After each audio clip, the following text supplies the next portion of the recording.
बिस्मिल्लाहिर्रहमानिर्रहीम सल्लल्लाहु अला मुहम्मद। तमाम देखने और सुनने वालों को नाहिद अहमद जिलानी का सलाम। नाजरीन, आपको जिलानी जी यूट्यूब चैनल पर खुश आमदीद। अल्लाह अज़्ज़ व जल से दुआ है, अल्लाह अज़्ज़ व जल आपको जहाँ भी रखे, अपने अहल खाना समेत बाखरियत रखे, खुश भी रखे और महफूज भी। नाज़रीन कराम, अपनी गुफ्तगू का आगाज़ करने से पहले तमाम ख़वातीन और हज़रात से ये गुजारिश है, आपने मेरी इस वीडियो को लाइक्स फरमा कर बंदा नचीज़ की हौसला अफजाई करनी है। बिला तहीर अपनी गुफ्तगू का आगाज़ करता हूँ। तहरीक इंसाफ और मौलाना फजल रहमान में बड़ा अताद और मखसूस नशिस्तों का मामला, तहरीक इंसाफ का हल, कौमी असम्बली मछली मंडी बन गई। इन तमाम इश्यूज़ पे मैंने बात करनी है। नाज़रीन इकराम, सबसे पहले बात करते हैं कि पाकिस्तान तहरीक इंसाफ जो अब सुन्नी इत्तेहाद कौंसिल का हिस्सा है, सुन्नी इत्तेहाद कौंसिल में उन्होंने तमाम जो उम्मीदवार पाकिस्तान तहरीक इंसाफ के जीते थे, सुन्नी इत्तेहाद कौंसिल में उन्होंने शमूलियत इख्तियार की। वजह क्या है, पूरी पाकिस्तानी कौम जानती है।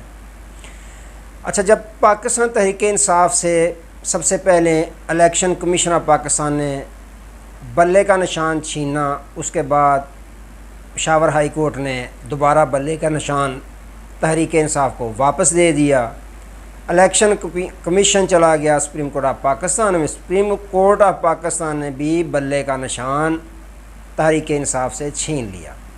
और जब वहाँ पे बैरिस्टर अली ज़फ़र साहब ने ये कहा कि मखसूस नशिस्तों का कल मामला जब उठेगा तो क्या करेंगे, तो मोहतरम चीफ जस्टिस साहब ने कहा जब वो मामला आया तो हम उस पर देखेंगे। तो अब आपको पता है कि मखसूस नशिस्तें तहरीक इंसाफ को नहीं दी गईं, और सिर्फ तहरीक इंसाफ को नहीं दी गई बल्कि उनकी मखसूस नशिस्तें दीगर दूसरी सियासी जमातों में रेवड़ियाँ समझकर तकसीम कर दी गई। अब पाकिस्तान तहरीक इंसाफ वो केस लेकर चलेगी सुप्रीम कोर्ट ऑफ पाकिस्तान में, जिसमें काजी फ़ाइज़ ईसा साहब ने फुल कोर्ट बेंच बना दिया। उसकी समाअत हुई, जिस पे आपको पता है गुज़िश्ता समाअत में जस्टिस अतर मुनल्ला साहब ने ये पूछा इलेक्शन कमीशन ऑफ पाकिस्तान के वकील को कि हाँ, आप हमें मुतमिन करें कि आपने किस तरह तहरीक इंसाफ से मखसूस नशिस्तों का कोटा छीना और छीन कर आपने किस आइन और कानून के तहत दीगर जमातों में मखसूस नशिस्तें तकसीम की। अब नाज़रीन इकराम, कल इलेक्शन कमीशन ऑफ पाकिस्तान ने अपना एक जवाब जमा करवाया है, और जवाब भी किस तरह का है कि अनजान बंदा, सीधा साधा बंदा भी जब वो सुनता है, पढ़ता है तो हंसी आती है। वो पॉइंट इन्होंने उठाए हैं जो इससे कबल नहीं उठाए। यहाँ तक कि जब पेशावर हाई कोर्ट में लेकर चली गई केस की तहरीक इंसाफ, तो वहाँ से इनका जो मखसूस नशिस्तों वाला कोटा है, वहाँ इलेक्शन कमीशन ऑफ पाकिस्तान का फ़ैसला बाहर रखा गया। लेकिन वहाँ पर भी इलेक्शन कमीशन ऑफ पाकिस्तान ने वो पॉइंट नहीं उठाए जो अब सुप्रीम कोर्ट ऑफ पाकिस्तान में उठाए हैं। जवाब क्या दिया है? जवाब ये दिया है कि हमने सुन्नी इत्तेहाद कौंसिल को मखसूस नशिस्तों का कोटा इसलिए नहीं दिया कि इन्होंने 21 जनवरी तक लास्ट डेट थी हमें लिस्ट प्रोवाइड करने की कि आप हमें मखसूस नशिस्तों वाली लिस्ट दें, नाम लिख करके किस किस को आपने मखसूस नशिस्तें देनी हैं। इन्होंने नहीं जमा करवाई। दूसरी, पाकिस्तान के आइन की शिक जो 17, 20 और 25 के तहत ये सुन्नी इत्तेहाद कौंसिल पूरा उतरती नहीं। आइन के मुताबिक ये आइन की जो शिक्कें मैंने बताई हैं, इन पर पूरा अमल ही नहीं करती, ये सियासी जमात है ही नहीं। ये बड़ा भोंडा जवाब इन्होंने दिया है कि ये सियासी जमात है ही नहीं, क्योंकि इनके आइन के मुताबिक जो ये सुन्नी इत्तेहाद कौंसिल का आइन है, आइन के मुताबिक कोई गैर मुस्लिम जो है वो इनकी जमात का मेंबर नहीं बन सकता। तो अब अक़लीती नशिस्तों वाला भी मामला है, तो फिर ये आपने आइन के मुताबिक गैर जो मुस्लिम है वो इनकी सियासी पार्टी का मेंबर नहीं बन सकता, तो इसलिए हमने इनको मखसूस नशिस्तें नहीं दी। ये सियासी जमात है ही नहीं अपने ही आइन के मुताबिक, और पाकिस्तान के आइन के जो शिक है 17, 20, 25 उसके तहत ये पूरा ही नहीं उतरती कि ये सियासी जमात है, इसलिए हमने इनको नशिस्तें मखसूस नहीं दी। और साथ ही उन्होंने ये भी जवाब दिया कि ये पहले बल्लेबाज के निशान पर जो ज़्यादती पीटीआई थी, इन्होंने अपनी दरख्वास्तें जमा करवाएं, उसके बाद अपना बयान अल्फी इन्होंने वापस ले लिए, इसलिए हमने इनको मखसूस नशिस्तें नहीं दी। ज़्यादा लंबी चौड़ी गर्दानों में मैं नहीं जाना चाहता। नाज़रीन इकराम, सादे से अल्फाज में आपको बता देता हूँ कि ये कहाँ से फंस गया इलेक्शन कमीशन ऑफ पाकिस्तान ये जवाब देकर। अब देखें, इन्होंने कहा कि ये सियासी जमात नहीं, ठीक है, इनकी बात आम बंदा तस्लीम कर लेता है कि ये सियासी जमात नहीं, तो आपने सियासी जमात नहीं तो इसको घोड़े का निशान क्यों दे रखा है? इसको घोड़े का निशान आपने क्यों दिया है? रजिस्टर क्यों इसको रखा हुआ है? कलअदम करार दे दें, इसकी रुकनीत ख़त्म कर देते आप इलेक्शन से पहले पहले, अगर ये सियासी जमात नहीं।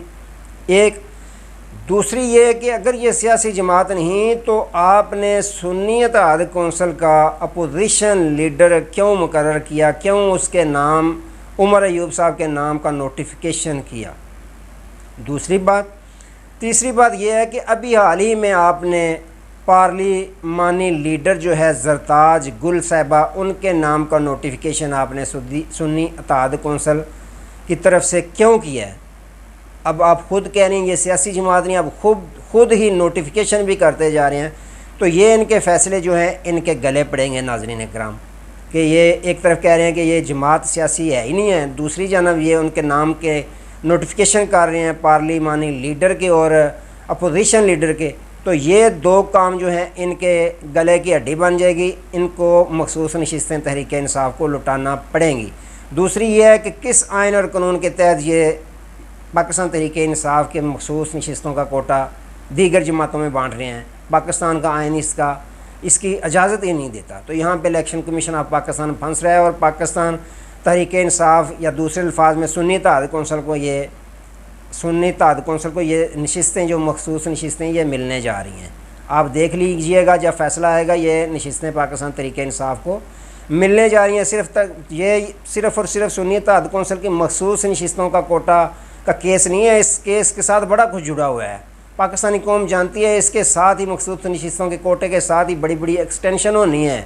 अगर ये मिल जाए दीगर जमातों को बड़ी बड़ी एक्सटेंशन होंगी। ये सब तमाम जज साहिबान को भी पता है कि एक दफ़ा अगर ये दरवाज़ा खुल गया एक्सटेंशन वाला, 3 साल की एक्सटेंशन वाला, तो फिर ये रुकेगा नहीं। जो भी आएगा अपनी मर्ज़ी के साथ आइन में तरमीम करेगा और अपने पसंदीदा चीफ़ जस्टिस को 3 साल की एक्सटेंशन दे दिया करेगा। ये आम बात, सादा सी बात नहीं है।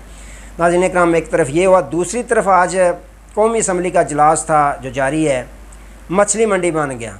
जब ख्वाजा आसफ़ साहब जो वज़ीर दफ़ा हैं वो तकरीर के लिए उठे, शोर शराबा शुरू हो गया। तो फिर उन्होंने क्या कहा कि देखें जी, शहरयार अफरीदी ख़ुद कह रहा है कि ये इनके जो चेयरमैन हैं कंप्रोमाइज़्ड हैं या इनके दीगर रहनुमा कंप्रोमाइज़्ड हैं।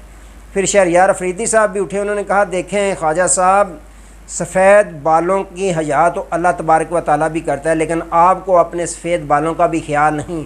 आप ये तो देखें आप जीत कर किस तरीके से आए हैं। आपसे रिहाना डार साहबा जीती हुई हैं, आप फार्म 47 के तहत 2 नंबरी के तहत जीत कर आए हैं।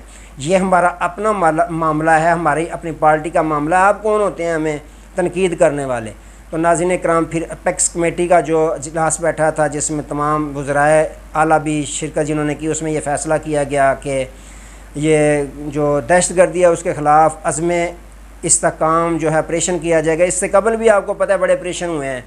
तो उसके मामले में मुतल्लक़ जब तकरीर करने शुरू हुए, ख्वाजा आसफ़ साहब अपोजिशन लीडर ने शोर मचाया और बाकायदा जो है इसमें धरना भी, उन्होंने अलामती धरना भी दिया। जो JUIFA के अरकान हैं या सुन्नी इत्तेहाद कौंसिल के, इकट्ठा इन्होंने एहतजाज किया, इकट्ठा मिलकर अपोजिशन की। इन्होंने कहा कि मिलिट्री ऑपरेशन नामंजूर, पख्तूनों का कत्ल नामंजूर। तो इस तरह के नारेबाजी भी की और मछली मंडी बनी रही कौमी असम्बली आज। उसके बाद नाज़रीन इकराम, जो असद कैसर साहब हैं और मौलाना फजल रहमान साहब हैं, उनकी इस्लामाबाद में बड़ी बैठक हुई। फ़ैसला ये हुआ कि हम मिलकर चलेंगे और मिलकर अपोजिशन जो है उसका जो मुस्बत अपोजिशन है उसका किरदार अदा करेंगे। हमें जो KPK में जो ये ऑपरेशन किया जाना है अब मिलिट्री ऑपरेशन, उसकी हम मुखालफत करेंगे। ऑपरेशन कोई हल नहीं है। अमन KPK का इसी सूरत बहाल हो सकता है जब तमाम सियासी जमातें बैठ कर मुश्तरका लाहे अमल अपनाएंगी। तो इन्होंने बाकायदा फ़ैसला किया कि हम इकट्ठे एक सियासी कमेटी बनाएंगे जिसमें तमाम अपने मामलात हल करेंगे, तहरीक इंसाफ और JUI फे।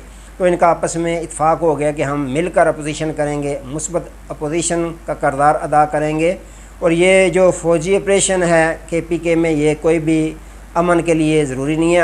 अमन तभी होगा जब सियासी इस्तेकाम होगा, तमाम सियासी जमातें मिल बैठ कर कोई ये फ़ैसला करेंगे, तब ये अमन होगा मुल्क पाकिस्तान में। तो यूँ नाज़रीन इकराम, आज की ये बड़ी ख़बर है कि तहरीक इंसाफ और मौलाना फजल रहमान साहब जो हैं, उनमें इत्फाक़ हो गया कि हम इकट्ठे अपोजिशन का किरदार अदा करेंगे, भरपूर अपोजिशन हम कूटेंगे। तो ये बड़ी ख़बर है। तो नाज़रीन इकराम, आज के लिए इतनी, दोबारा नए मौजू के साथ आपकी खिदमत में हाज़िर होंगे। तब तक के लिए इजाज़त दीजिए। अपना बहुत सारा ख्याल रखिएगा और अपने इस चैनल का भी। अल्लाह हाफ़िज़।